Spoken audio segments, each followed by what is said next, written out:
Hey everyone, and welcome. So today, we're going to dive into a really beautiful and powerful story called The Heart of the Forest. It's a simple tale, but it's all about how even one single voice can, well, change everything. Okay, so picture this. Our story kicks off in this truly magical place called Anima. I mean, this isn't just your average forest.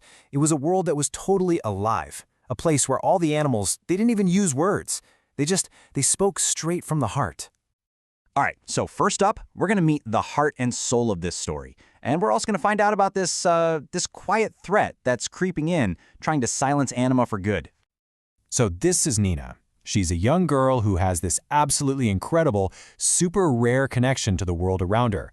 You know, where most of us would just see pretty trees, Nina, she hears them. She literally understands their language, hearing whispers from the plants and catching secrets from the birds on the wind. She's basically the forest's best friend. And this is where things get really intense. One night, she finds Tiki, who is the last golden deer, just crying. And listen to what he says. It's not just, oh no, they're cutting down trees. It's, my brothers have no place left to live. It's about his family, his home, his entire species just vanishing.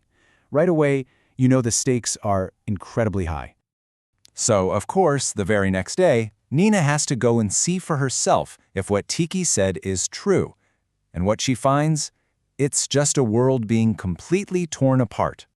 She gets to the edge of her home of Anima and just sees these machines, and they're treating these ancient living trees like they're nothing, just objects to be cleared away. So every single tree that falls, it's not just a log. It's like a broken heart, just lying there on the ground. A whole life, just gone. And the change, wow, it is just devastating. Think about it. Before, you had this world that was just full of life, right?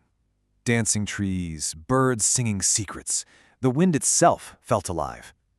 And then, after, it's just silence. The birds are quiet, the monkeys are hiding, the wind is completely stopped. That whole symphony, that whole life force of the forest, it's just gone.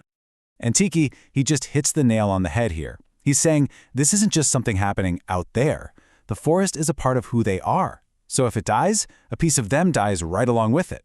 This is a fight for their very soul now. Okay, so when you're facing something this big, this heartbreaking, it would be so easy to just give up, right? But this is where everything changes. Our hero, Nina, she might feel small, but she finds this massive courage inside her and decides, no, I have to do something. I have to start. So what's her first move? She decides to become the voice for all those who can't speak for themselves. And get this, she uses paint made from flowers, which is just such a perfect, beautiful symbol of her connection to the world she's trying to save. And her messages are so powerful because they're so simple, so direct. So, she gets on her old bike with her handmade signs and a very brave heart, and she heads to the city square. Just try to picture it, this one little girl on her old bicycle. Some people probably laughed. A lot of people just ignored her and walked by. But, and this is the important part, some people stopped. Some people actually listened, and that's all it took. That was the first seed. And now, we get to see that one tiny seed of hope start to take root. That one small act of bravery from Nina, it starts this incredible ripple effect, and it starts to wake something up in the community that's been asleep for a long, long time. It's like a chain reaction. It's amazing.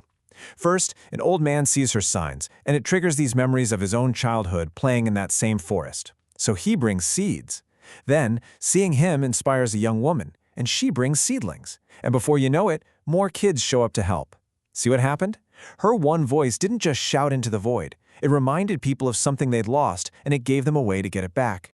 And the forest, the forest itself starts to feel this change. As people start to care again, to give back, the magic of Anima slowly starts to come back to life.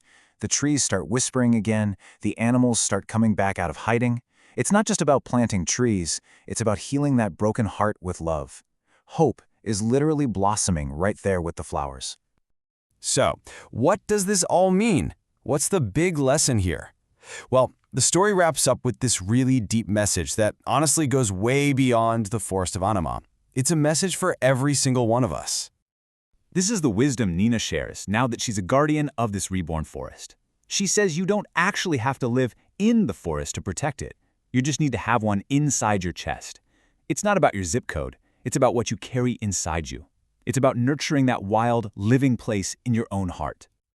And that really brings us to the end of our story today, with a question I want to leave you with. So, what does the forest inside you say? If you really listen, what's it asking you to stand up for?